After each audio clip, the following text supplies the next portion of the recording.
Good afternoon, ladies and gentlemen. Welcome to another book reading with me, Richard Vobes, on our Listen with Vobes channel. Very nice to see you this afternoon. Thank you for coming along and having a look at me. It's quite a sight, I imagine. The one-eyed Kenobi still masters the Force, says the lovely Julia. Hello.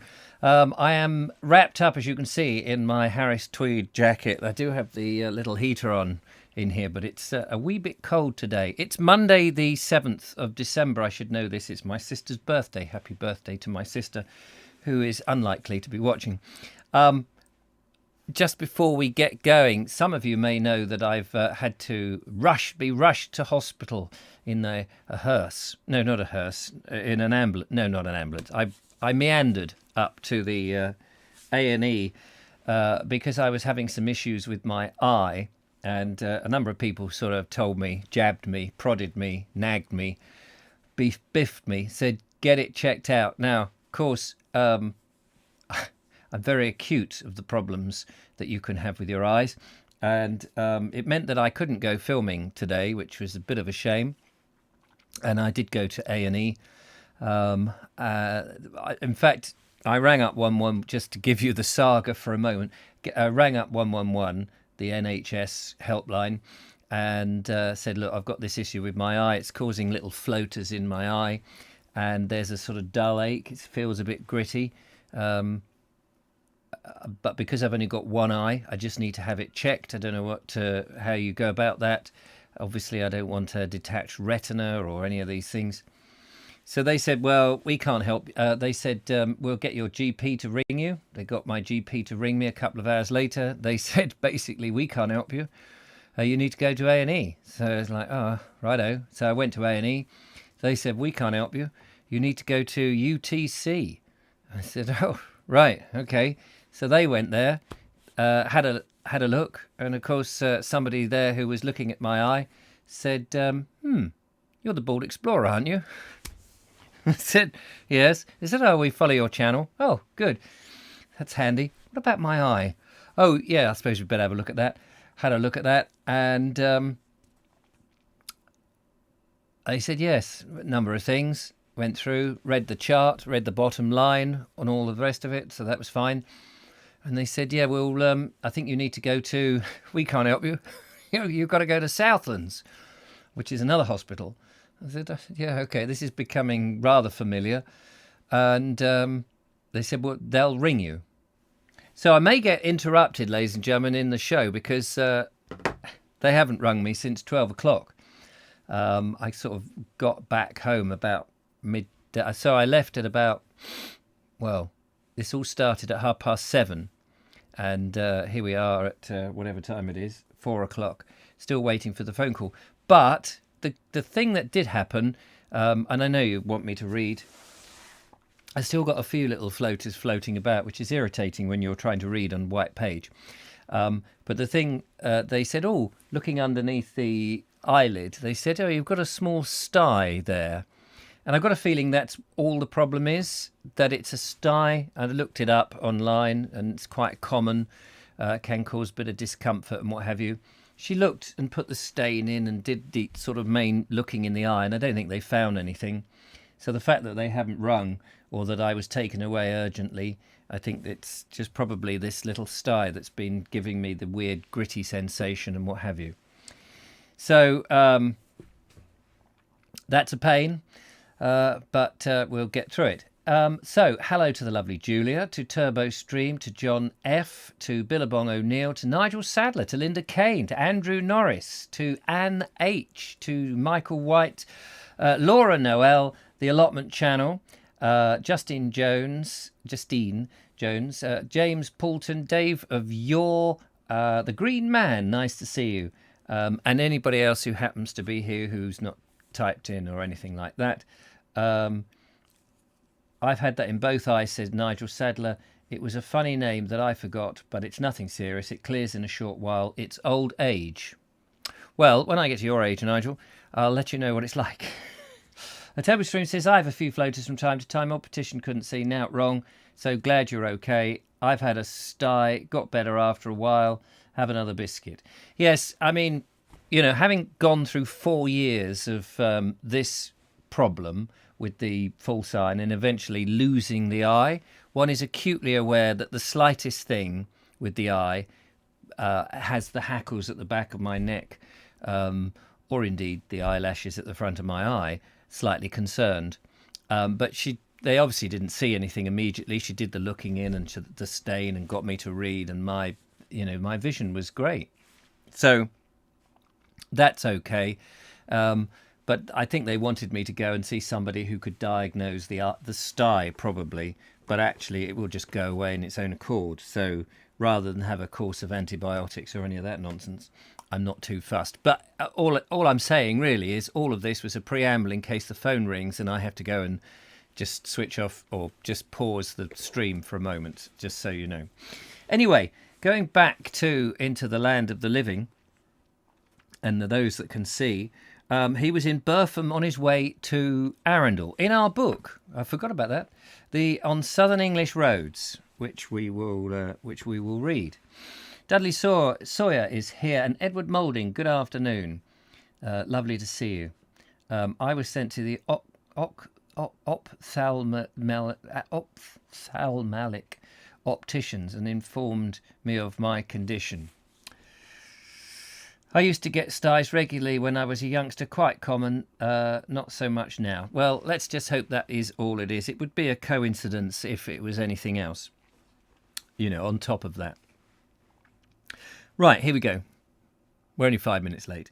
From Burpham, we had by way of welcome change. It's a good start. From Burpham, we had by way of welcome change an excellent level, smooth road down the valley into Arundel, passing many picturesque thatched cottages as we drove on. I'm wondering if he has got back onto the main road now and is going via Warning Camp and stuff that we were talking about last time.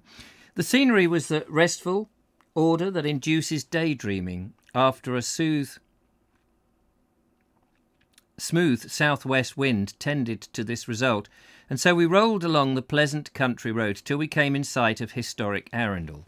Entering the town, we crossed the Arun by an old stone bridge, inscribed on the left pier of which we read, "Be true and just in all your dealings."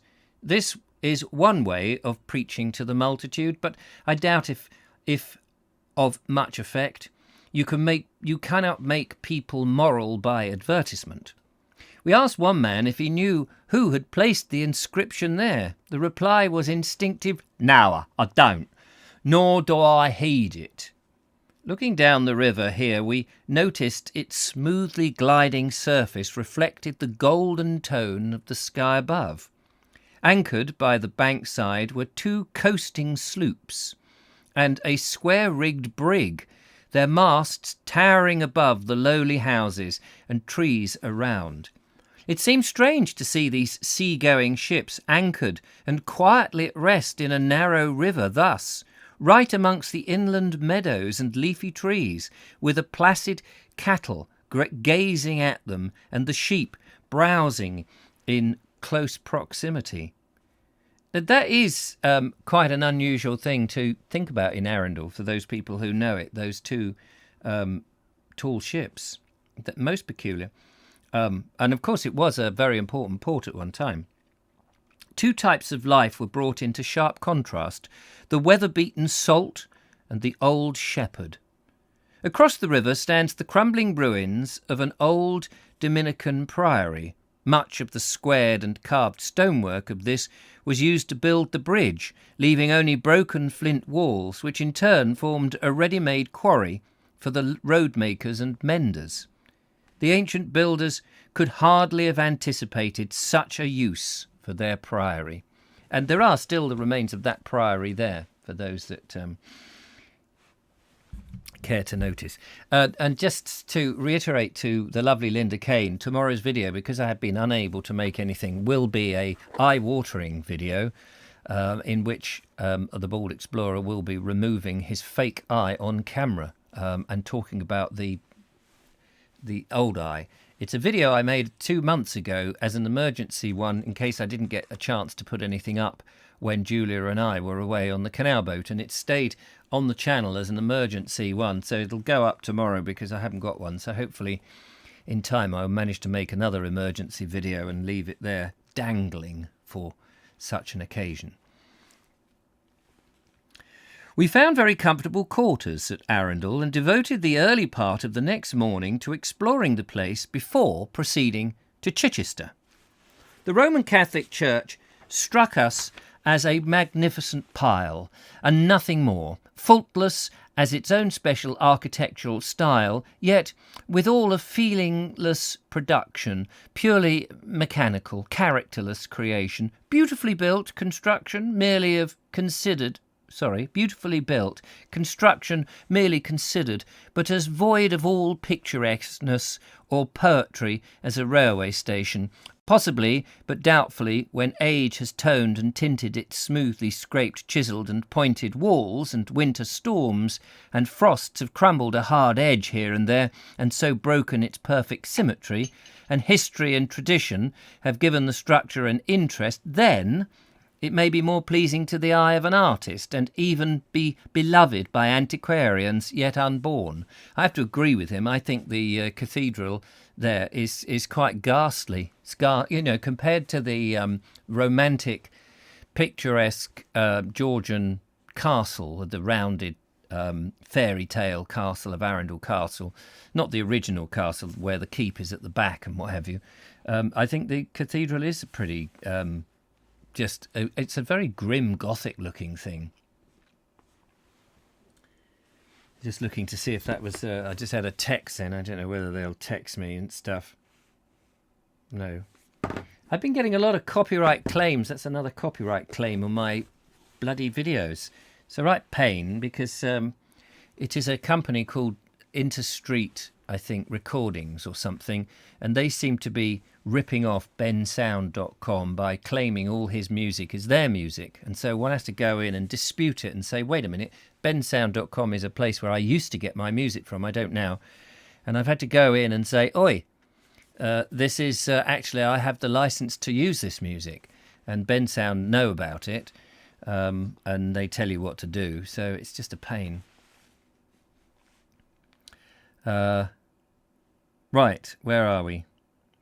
Then we bent our steps to the old church, a solemn-looking building, grey with years, weather-stained and weather-worn, not all of one period or style, but altered here and repaired there. I made a video of this church he's talking about, yet all mellowed now into one harmonious whole.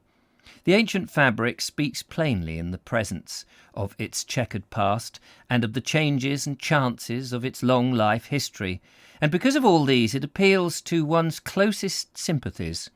It is in striking antithesis to the stately and prim Roman Catholic Church. Viewing these two buildings directly one after the other brought to our mind Ruskin's remark, "I had almost rather see Furnace or Fountains Abbey strewn across the..." What? I had almost rather see Furnace or Fountains Abbey strewn in grass-grown heaps by the brooksides than the first glory and close setting of their fresh-hewn sandstone. Of course, we all know our Ruskins, don't we? Or our Farley's Rusks, anyway. From the flint-built tower of the church, Waller's cannon piled up against the castle walls, and lead on the roof was melted to make bullets. That's in the English Civil War, by the way. The Puritans added a chapter to the history of the hallowed pile, and the volume is not finished yet. Been to hospital, obviously got COVID. Within, on the north wall, are some of the remains of ancient frescoes, one of which represents the 7 acts of mercy, the other the 7 deadly sins, besides which there is a headless figure which fails to explain itself. The stalls of the choir are adorned with the representations of animals, finely carved, at the east end of the church, behind the communion table, or altar, are, perhaps I'd better say, were, when we were there, for such things change, 2 large curtains of felt stretching across the archway. Lifting one of these, we found behind a fine old wrought iron grille that filled up the intervening space from arch to floor, and close on the other side of it a rough brick wall. That's interesting. Connected with this is a bit of modern history.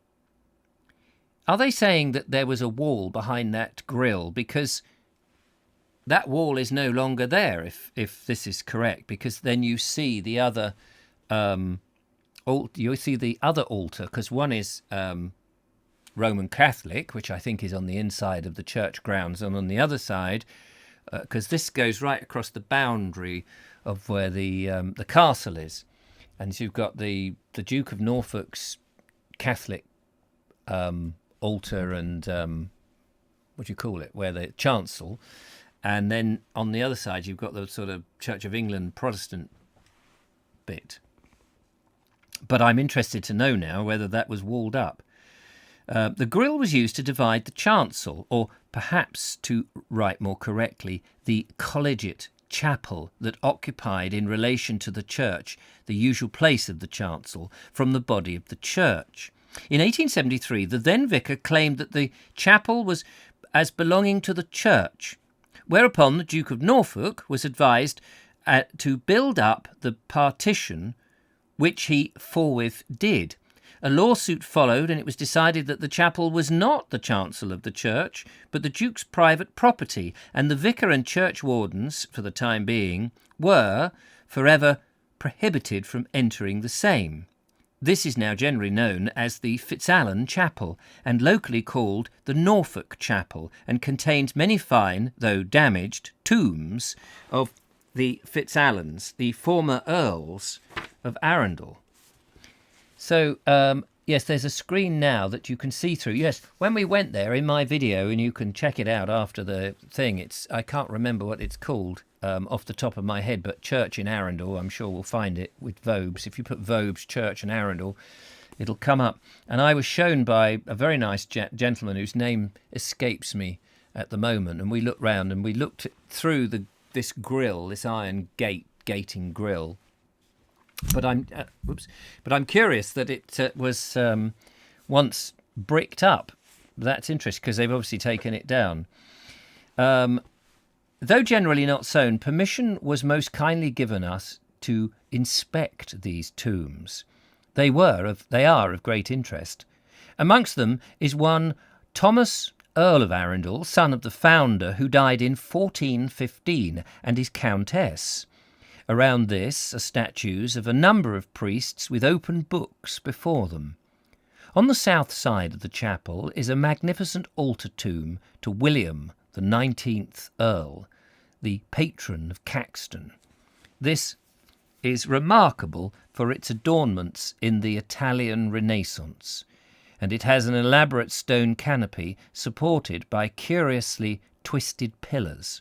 But perhaps the most interesting monument of all is the one to John Fitzalan, the 17th Earl, who died in 1435 from a wound received during the siege of the castle of Gerberoy, near Beauvais in Normandy. I'm sure that Gerberoy is not the correct pronunciation, and was buried in the monastery of the Grey Friars of Beauvoir. Is it Beauvoir? Or Beauvais, as it is written here in my base English. He is shown on his monument in full armour, with hands folded in the attitude of prayer. Beneath this is the representation of an emaciated body, ghastly in its faithfulness to a corpse. It was long supposed that this monument was merely a cenotaph, and that the body lay where it was buried in Normandy. However, strange to relate, by the accidental discovery of the ancient will of one Richard Eighton, a Shropshire squire, it was found that this said squire had ransomed the body out of the Frenchmen's Andes and caused it to be buried in the college of Arundel after his intent, adding, "And so I do pray for in the college of Arundel perpetually." I'm afraid, however, that now there is no priest at the college to pray for the soul of the worthy squire. So difficult it is in this changeful world to settle matters perpetually. Let us trust that he is no worse off after the events he could not possibly foresee or prevent. Space, alas, will not permit any further description of the contents of this most interesting chapel, tempted though I feel to trespass further upon it. To describe the tombs in detail would need a small volume. The difficulty in writing upon a tour in England is to know what to leave out. I feel like an artist painting a landscape from nature. It is impossible to put on canvas or paper all one sees. It's a matter not whether the brush or pen be employed. In each case it comes to be a matter of selection. What have we been writing out there? Tall Podge, sorry I'm late, not a problem. Originally a grill and a wall, says Linda Kane. So I wonder when the wall came down. Linda Kane says, dead spooky too. I think the Fitzalans are Breton, not Norman, says Michael White. So when he went there, he's implying that 120 odd years ago there was a wall and a grill. So I wonder when the wall came down, because there's definitely no wall there now. Excuse me. But interesting. At Arundel, we made the chance acquaintance of a communicative gentleman and had an interesting conversation with him, some of which is perhaps worth repeating. It appears that at one time the old castle keep was the home of certain favoured owls imported from Norway. These were the especial pets of their noble owner. These owls and owlesses were curiously named after famous persons, regardless of sex, one of the ladybirds boasting of the unsuitable name of Lord Thurlow. It happened at a time when the real Lord Thurlow was seriously ill, that the owless called after him was so... Wait a minute. It happened at the time that the real Lord Thurlow was seriously ill, that the owless called after him... Oh, the owl, or rather the owl, it's easier to say. The owl called after him was also ill, and one morning a servant came to the Duke and exclaimed, "Please, your Grace, Lord Thurlow's better. It's just laid an egg." Another story, we were told, concerned an agricultural authority who had been employed to lecture on an assemblage of local farmers on improved modes of agriculture. Having finished his discourse, which had apparently been attentively listened to, the lecturer invited any of his audience to make remarks or to ask questions, whereupon one of the number got up and exclaimed, "Mr. Lecturer, what we knows, and what we don't knows, we don't want anyone else to tell us," which was plain, but scarcely satisfactory. How marvellous. What we knows, and what we don't knows, we don't want nobody else to tell us. That told him, didn't it? This was related to us, showing the conservative stubbornness of the English farmer. Still, perhaps there is something to be said on the side of the farmer who has an inherent objection to being lectured by people who talk so glibly as to know he should carry on his business, to talk so glibly as to know how he should carry on his business, and yet who have never farmed an acre. Yes, well, I get all of that myself. People like to tell you how to make your videos when you're making them on YouTube and tell you, oh, yes, I wouldn't have put music there, or that's inappropriate music, or that was a bit pacey, or you left this out. Well, you go and make a bloody YouTube video, mate, and let me come and criticise you. seeing as you've never done it in your life. Said one of these irate agriculturists to me one day after reading an article in the Daily London paper as to the advantages of deep cultivation. It's all very well for clever folk who live in the towns to write like that. Of course, you get better crops with deep cultivation, but the better crops won't pay for the extra cost of such cultivation. That's where these clever folks go wrong. It's a lot easier to get a living at lecturing upon how to make farming pay than to set to work to farm and make it pay. And we rather sympathised with the enraged farmer. There was a point in his remarks, not to say a moral. Linda Kane says in 1879, the then vicar, unhappy with what he saw as Roman Catholic triumphalism, fought a lawsuit claiming the chapel for the parish church, but lost. As a consequence, a crude brick wall separated the two for 90 years until replaced by the present glazed partition. Oh, 90 years. So, yes, so when he went in 1896, the crude brick wall was there. So the brick wall has only come down in the last, 50 years? Something like that? There you go. How about that?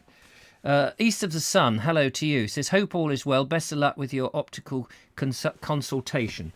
Thank you very much. Well, it seems to be a cyst on my eyelid that's given me all these issues and will, I guess, just disappear in time. It seems to be a lot better today.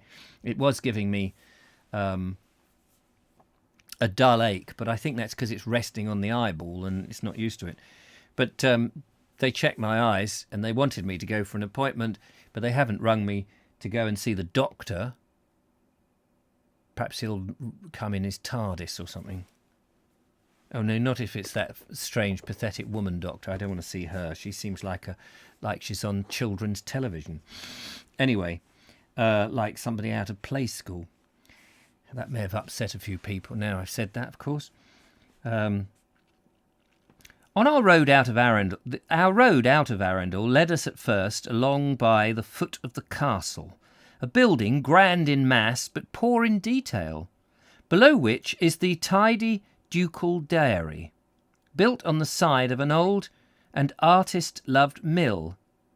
Now, it's interesting it should say that because I went past the dairy in a recent walk down to Swanbourne Lake and then to the Black Rabbit, and somebody said, "That ain't a dairy, you idiot." And I thought, well, it does say dairy on the notice board, you idiot. And they said, oh, yeah, I used to work there. It's like, well, it was a dairy. It's not a dairy now. I don't know what it does now. I think it's a fish farm or something. But anyway, I was only reading their notice board, which was on the side. Below which is a tidy ducal dairy built on the site of an old and artist-loved mill, a most picturesque structure, judging by the old paintings of it. The stream still turns a wheel, but it is employed to force water up to the castle, a useful purpose truly, but if only the dear old mill could have been left externally as it was to future delight of generations of artists. Just above the dairy is Swanbourne Lake. Well, I've made a video there. A very pretty and secluded sheet of water. Julia and I and little Joseph and Elijah went there fairly recently, actually. And clear as crystal, which is true, it is remarkably clear. This charming spot is bosomed. You don't get that word used very often these days, do you? It's a lovely word, isn't it? Bosomed. In the wooded hills, rich in green foliage, below the fir-fringed high above. A scene of greater tranquillity there could hardly be, nor would it be easy to find a cooler and more pleasant retreat on a hot summer's day, unless you don't mind hordes of people and their kids, and many of foreign extraction we happened to notice when we were there, all around. Very busy, but very pleasant if you get there on a day when there's not so many people and can get on the rowing boats. It's very lovely. Proceeding up the valley from Swanbourne Lake, we presently pass by the side of a typical Sussex hanger, the steep hillside to our left being thickly covered with trees and forming quite a wall of wood, more overhanging than perpendicular. Yes, and you may notice that there was hart's tongue growing at the base. I only discovered that myself when I walked on my walk. which I just thought I'd throw in there. A little farther on, we inspired a primitive wayside inn with the uncommon title of The Black Rabbit. From this spot, looking back, we had a fine and quite fresh view of the castle. It is astonishing how the appearance of a place sometimes changes with the point of view, so much, indeed, as to not infrequently invest it with quite a new character. The driving tourist should not neglect occasionally to give a glance behind. Many a scenic surprise may be secured by doing so. The whole beauty of a landscape does not always lie ahead.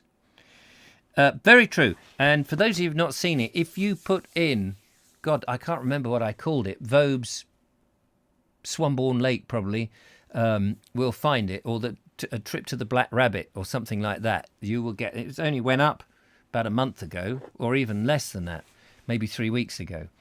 That'll be Offham Hanger, says Nigel Sadler. In capital letters. Thanks. Why the capital letters, young Nigel? I can see, you know. I can still see. I may have had my eye removed and had to go to the doctor, but I can still see. Thank you. Where are we going with this? Oh, yes. Now, the road entered Arundel Park, and we had a stiff and rather rough uphill climb for a mile or more, the climb being amply rewarded by the magnificent prospect revealed to us from our elevated position, a prospect of vast reaches of undulating sward broken by beech-clad slopes and deer-haunted hollows deep in shade. In the middle distance stood the castle, looking like a real ancient castle by virtue of its comparative remoteness, and beyond stretched forth a vast extent of level country, with the Arun meandering through it to the sea, which in turn was visible as a silver streak over Littlehampton, in which Littlehampton is the subject of today's video, you may be interested to know, on the Bald Explorer channel. We have hart's tongue fern growing out of the base of our cottage wall, says Lee Lawson. Very damp, no foundations. The ferns love it. Dudley Sawyer says, I've drawn the castle from the Black Rabbit pub. Top man, you should share it with us, that picture. The view had been rendered by Turner's drawing. This view had been rendered famous by Turning's drawing of it, engraved in his Rivers of Blood speech. Rivers of England, and is perhaps the finest of the series. I got slightly confused with Enoch Powell then. Turner has taken certain liberties with the local topography, but less than usual with him, possibly because the scene naturally composes so well. Still, he has made the grand, though gentle, slope of the downs abrupt and bold. He has perched the castle up above the valley a good deal more than it actually is, and has modified the distance to a certain extent. Turner's drawing is a charmingly poetic vision of the scene. It is true to nature, if not to topography. It is a romantic impression of a lovely prospect, not a mere collection of hard facts. To the material landscape he gives a soul, as a sculptor gives life to the inanimate marble. The similitude is not very good, but it will do. This is a bloke who is criticising the great Turner, of course. Mind you, I have to say, I do like his sketches. Turner never produced pure transcripts from nature. That is not true. That is not the true artist province. He employed selection to secure only the worthy and beautiful, not, as certain schools of modern painters appear to do, to get rid of them and to show how clever they can paint the commonplace. Turner's topography is not to be relied upon. His aim was picture-making, and this needs composition, but his natural effects are always absolutely true. Look at the ribbon-like form he gives the flash of lightning in the very wonderful drawing of Stonehenge. See his England and Wales. Till then, and long afterwards, even to this day, painters made their lightning forked. It was the accepted form. Yet Turner was right, as photography since conclusively proved, that the marked resemblance of the lightning flash taken on a photographic plate to the drawing of Turner is the same. Only the other day I was closely comparing the streak of lightning in Turner's Malvern, engraved in the same work, with a photogram of a lightning flash, and the latter might have been the crib from Turner. So striking was the similarity of the two. Emerging from the park, we struck upon the old coach road to Chichester. Now, where would he be there then, on the old coach road to Chichester? He can't be up on the A29. So he must be on the A27. Did he come out on the left somehow? Oh, yes, I suppose that's maybe possible on the way up to the A20, on the way up to Whiteways, presumably.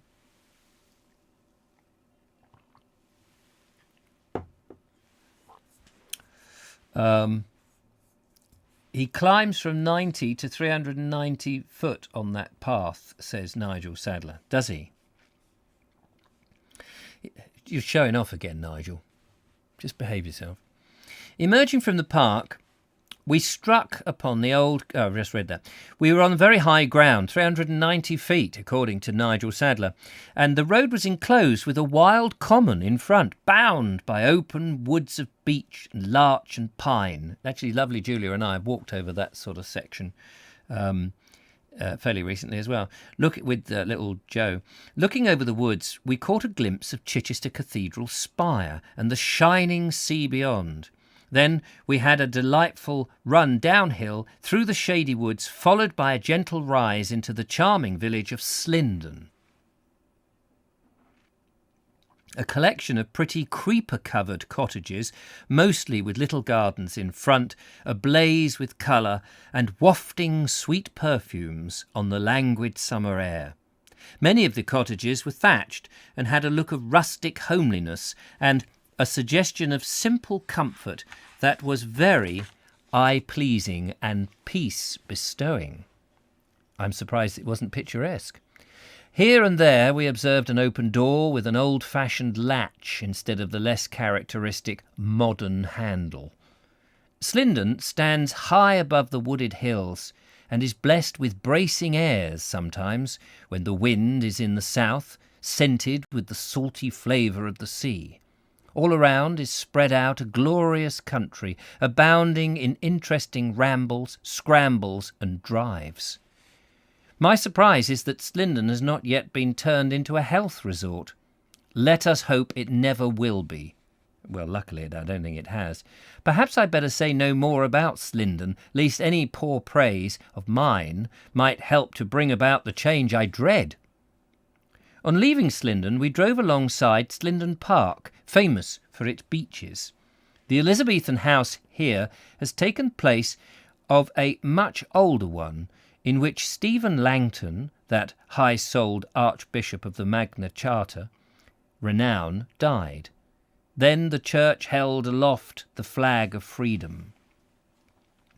7 times the bells have tolled for the centuries grey and old, since the stoled and mitred band cursed the tyrants of their land, since the priesthood, like a tower, stood between the poor and power, and the wronged and trodden down blessed the abbot's shaven crown. Now too oft the priesthood wait at the threshold of the state, waiting for the beck and nod of its power as law of God. Tell me not this needs must be. God's true priest is always free, free the need truth to speak, free the needed truth to speak, right the wrong and rise the weak, and even raise the weak, might be a better way of saying it. Indeed, that's what's written there on the page. Not to fawn on wealth or state, leaving Lazarus at the gate, not to peddle creeds like wares, not to mutter hireling prayers. Bit of a poem there, thrown in. I don't know who wrote it or anything, doesn't say. He goes through southward to Whiteways. Does he? Whiteways Lodge? From Slindon, gradually we descended to the long, low, level plain that here lies between the downs and the sea. It was a land of deep green meadows and well-cultivated fields.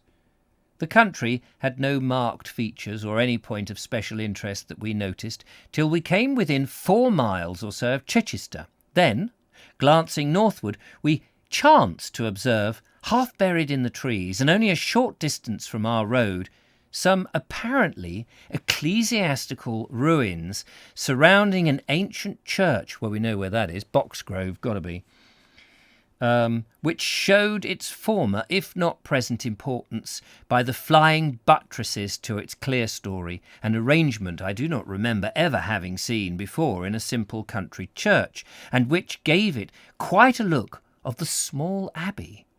These ruins took us wholly by surprise, as we had no idea there was anything of the kind in the locality, so we called a halt in order to consult our map, and found the spot marked thereon as Boxgrove Priory. It may prove how shamefully ignorant I am of the places of interest in our own country, but I am fain to confess that until then I had no knowledge whatever that there was such a ruined priory in England, set too in such a picturesque spot. Those monks of old, jolly or austere, from whichever point of view we look upon them, had a rare eye for scenery. When I come to Sussex, I will stay at Slindon in my van. Good for you. You can be next to where they grow all the pumpkins and display of the massive pumpkins. It's a very interesting place. Go to the Folly, the Nore, N-O-R-E, Nore Folly up there, near the farm where I interviewed a very nice couple who ran a farm up there and do organic farming with beautiful meadows of wild flowers and cows that are fed on mixed crops, mixed grass, rather than your, what's it called, the standard ryegrass stuff. Entering the village of Boxgrove, a name that surely explains its origin, one of the first cottages we came to had a notice over its doorway: "The keys of the church kept here." So we tapped at the door and inquired for them, whereupon a pleasant-faced woman came forth and offered to go with us over the building. Maybe she didn't like to trust us with the keys to utter strangers. Anyway, she went with us. To judge from the slight ruins that remain, Boxgrove Priory must have covered a considerable extent of ground in the days of its prosperity. At some distance north of the church stands the ancient refectory, now, alas, roofless and ivy-grown, with grass in place of pavement. I'm afraid the ivy is all gone, mate. I've made a little video walking around the Boxgrove Priory, in case you want to check that out. Approaching the church, we noticed at the northwest end a cluster of curious old Norman arches standing alone. Yeah, they are curious, actually. These are small and low, much enravaged by exposure to the weather, and more graceful in design and more delicate in adornment than Norman work generally is. They are gems in their way. On the bases of the buttresses of the church are some curious incised circles, with lines radiating out from their circumference to the centres, like the spokes of a wheel. We could make nothing of these, and our guide, in reply to our query about them, simply remarked that she'd never noticed them before. Indeed, our guide appeared to know nothing about the place, but that it was very old, a fact that we did not need any information about ourselves. "Perhaps it is as old as your grandfather," we suggested. She thought it might be, but did not seem very sure. In fact, she did not seem very certain whether she had ever had a grandfather or not. It was a manifest case of guiding the guide. Excuse me whilst I just have a quick gander at whatever that is in case it was suddenly very important, which clearly it wasn't.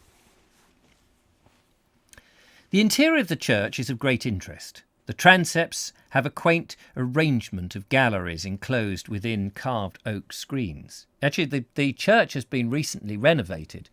I remember going there about 3 years ago when I did my first walk round Boxgrove, and the chap came out and was very keen for me to go and have a look at the church. And I did film a little bit, and he said, we've done a lot of restoration work and it's only just been reopened, which is fantastic.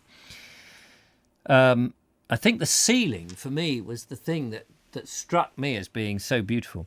Anyway, lots of galleries, enclosed carved and oakwork things. These were probably intended for the lay worshippers and proved that the medieval builders did erect galleries, though some authorities have declared such abominations were unknown before the Reformation, which they are pleased to term the Defamation, and are the greatest glory of the churchwarden's era. But the chief object of interest here is the beautiful and elaborated canopied tomb of Thomas, Lord de la Warr. This is in the Renaissance style and is covered with curious sculpturing and carved coats of arms, gilded and coloured. There is some semblance between this tomb and the one of the 19th Earl of Arundel in the Fitzalan Chapel that we'd seen that morning. Oh, that's it. You don't get any more. It doesn't talk about the lovely roof. A pleasant drive along a level road now took us into Chichester. On the way we caught a glimpse of Goodwood House peeping out of the woods at the foot of the downs. Then, by degrees, houses on either side of the way took place of the pleasant green fields and shady trees, and we found ourselves, as a notice on an obelisk informed us, within the boundary of the city of Chichester, the dusty country roads giving place to muddy streets owing to the overabundant watering. Soon after this, we drove under the archway of the old-fashioned Dolphin Inn, where we found a hearty welcome, most comfortable quarters, excellent fare, combined with reasonable charges, as we discovered when we paid our bill the next morning. And what more could the most devoted inn-lover desire, or a tired, dust-stained traveller expect? I have no idea. Where is the Dolphin Inn then? Dolphin Inn, Chichester. Let's see if we can find that. Where are we? We're at We're going to start chapter 11, but I think we'll start chapter 11 tomorrow, if that's all the same with you. But let's have a look at, because I've just been reading all of that. A beautiful flower-painted ceiling, says Lee Lawson. Absolutely, it is rather nice. Let's just have a look at the Dolphin. I want to find where the Dolphin Inn is. Dolphin Inn, Chichester. My spelling there, Dolphin Inn, Chichester. That's what I want to see. Let's go over here for a minute. Dolphin and Anchor, is it? No, it can't be. The Dolphin and Anchor pub in Chichester. It's a Wetherspoons now. Is that right? Dolphin Hotel, closed pubs. Ah. Lost Pubs, here we go. I've been using their research place.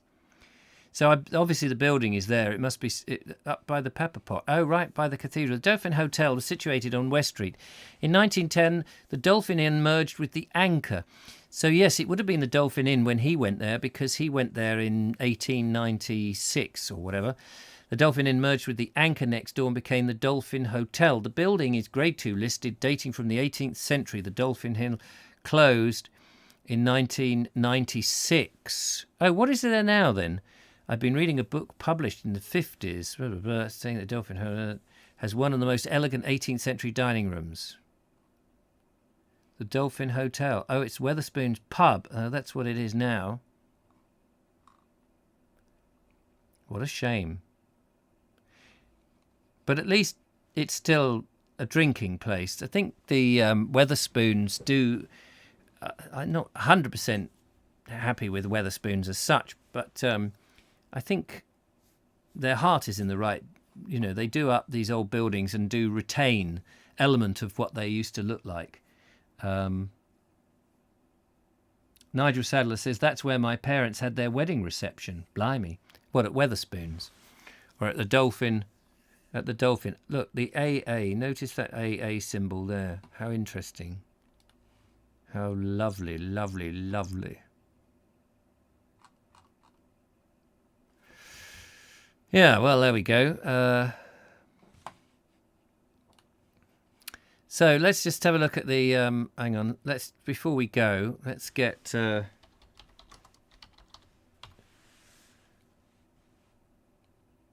Just going to have a look at where Nigel Sadler says he went. Hang on, where are we looking? Arundel. So he went from Burpham.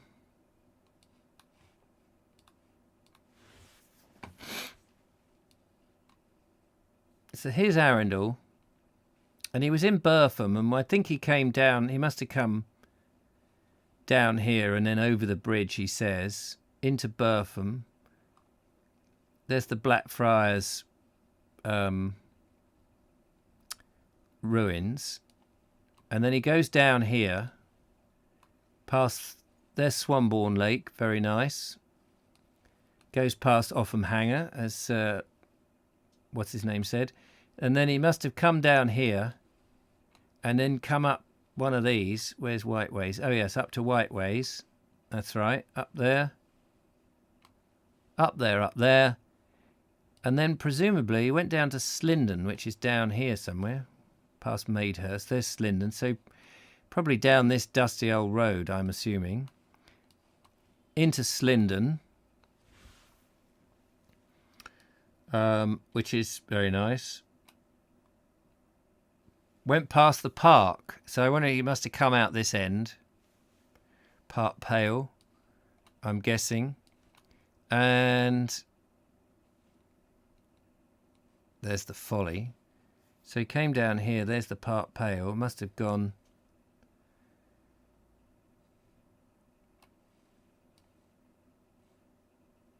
Wait a minute, I've lost the A27. There's Chichester. Where are we? Where's Slindon gone?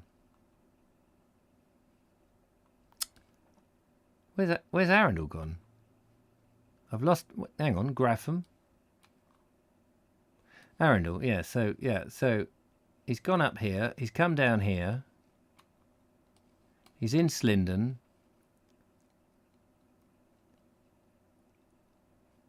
Well, he may have just come down this way, I suppose. Either way, he's come down here. And there's Boxgrove. There's the Priory, which he saw from the road. He wouldn't have come right over here, I wouldn't have thought, but he might have done. What one really needs to do is look at, see where the old road was.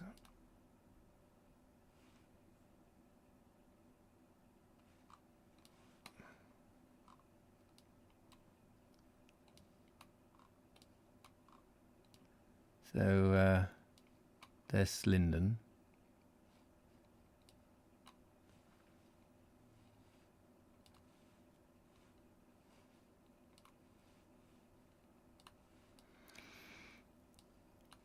So I'm guessing he's come down, which this must be the old A27. Presumably down there, past a windmill, down to Boxgrove.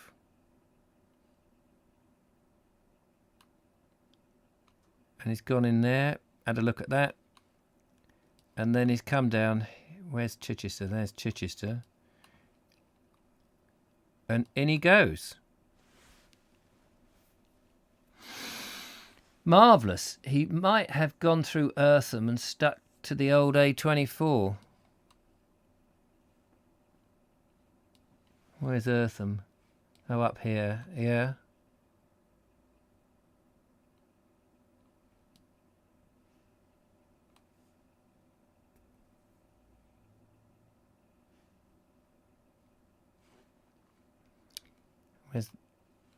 Let's have a look at...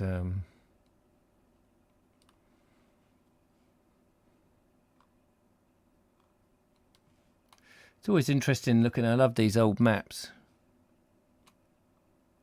Where's the A27 on this?